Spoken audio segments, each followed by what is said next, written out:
నా మాటే తుపాకీ తోట అంది మల్లు స్వరాజ్యం. ఆ మాట అక్షర సత్యం. దీంట్లో వేసమిత్తు కూడా అతిశయోక్తి లేదు.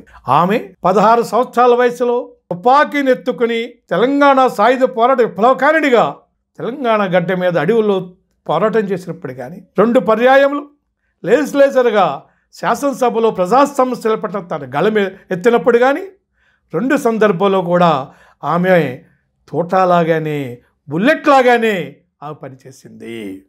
ఆమె తన అన్న భీమరెడ్డి నరసింహారెడ్డి ఆదర్శంగా పోరాటాల్లోకి వచ్చింది. రావటమే కాదు, ఆయన అన్న మార్గంలో కూలీ పోరాటాలు నిర్మించింది. ఆ రోజుల్లో భూస్వాములకు వ్యతిరేకంగా నిలబడడం, మాట్లాడటమే ఒక చాలా గొప్ప విషయం. అటువంటి సందర్భంలో కూలీల చేత పోరాటం చేస్తే ఆ ధరలు కూలీలందరినీ బొడ్రాయి దగ్గర పిలిచి, ఆ గ్రామ బొడ్రాయి దగ్గర పిలిచి అంతర్దొగ్గట ప్రయత్నిస్తే ఆమె ముందు నిలబడి నన్ను కొట్టండి ముందు, తర్వాత వాళ్ళను కొట్టండి అని చెప్పేటప్పటికి భూస్వాములు వెన్నుల్లో వణుకు పుట్టి అంటర్ని అక్కడే వదిలేసి వెళ్ళిపోయిన పరిస్థితి. ఆ రోజు నుంచి తర్వాత మేజర్ జైపాల్ సింగ్, మాజీ సైనికాధికారి, అలాగే మాజీ సైన్యంలో పెంచిన మంచిగడ్డ రామకృష్ణ వాళ్ళ నాయకత్వంలో ఆయుధ శిక్షణ పొందింది. ఆమెతో పాటు 100 మంది మహిళలు కూడా ఆయుధ శిక్షణ పొందారు. ఆమె 4.5 సంవత్సరాలు తుపాకీ చేబూని తెలంగాణ రైతాంగ సాయుధ పోరాటంలో ఇటు దొరలు, గడీ దొరలకు, గోండాలకు, రజాకారులకు, నిజాం సైన్యానికి, ఆ తర్వాత నెహ్రూ సైన్యాలకి సింహస్వప్నమైంది మల్లు స్వరాజ్యం.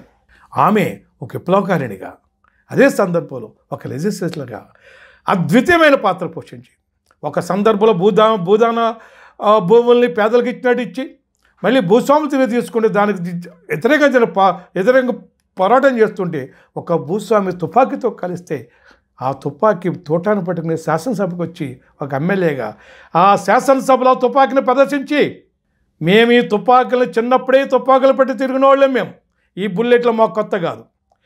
ఆ భూస్వామి దగ్గర తుపాకు ఉండొచ్చు, కానీ గురి పెట్టడం తెలియదు. మేము తుపాకు పట్టుకున్నామా గురి తప్పదు. ఇదిగో పాలకుల్లారా, మీకు హెచ్చరిస్తున్నా, మీరు రాజ్యాంగం ప్రకారం పనిచేసి పేదలకు రావాల్సిన భూములు రాజ్యాంగం ప్రకారం చట్టపక్క ఇప్పిస్తారా, లేదా మరలా మమ్మల్ని తుపాకీ పట్టమంటారా, మా పోరాటాలు మేము చేయమంటారా? మేము తుపాకీ పెడితే గురి తప్పదు, మాత్రం చూసుకోండి అని నిండు శాసనసభలో ఈ పాలకవర్గాలు హెచ్చరించిన గొప్ప వీరనారి విప్లవకారిణి మల్లు స్వరాజ్యం. ఆ మాట అంటేనే ఒక చైతన్యం, ఒక ఒళ్ళు పులకరిస్తుంది. తెలంగాణ గడ్డంతా ఆమె కన్నందుకు ఆ తెలంగాణ గడ్డ ఒళ్ళు పులకరించడే కాదు, ఎంతో ఆనందంగా ఉరకలు వేస్తుంది. ఎందుకు ఆమె పేర్లోనే స్వరాజ్యం ఉంది.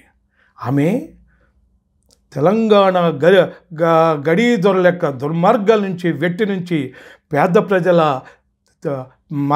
మాదిగులు, వృత్తుకారులు, సాకలి, మంగళిటు వృత్తుకారులు, పేద రైతుల యొక్క స్వరాజ్యాన్ని కోరుకుంది. ఈ దోపిడీ వర్గం నుంచి ప్రజల యొక్క స్వరాజ్యాన్ని కోరుకుంది. ఈ బూర్జువా పెట్టుబడిదారుల నుంచి, ఈ దోపిడీ నుంచి పీడకుల యొక్క స్వరాజ్యాన్ని కోరుకుంది.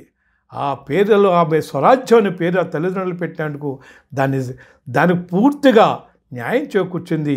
ఆ స్వరాజ్యం అనే పేరుకి పర్యాయపదంగా మారింది మల్లు స్వరాజ్యం. ఆ మల్లు స్వరాజ్యాన్ని ఈ సిపిఎం తెలంగాణ 4వ రాష్ట్ర సందర్భంగా మనం గుర్తు చేసుకుంటూ ధన్యవాదాలు.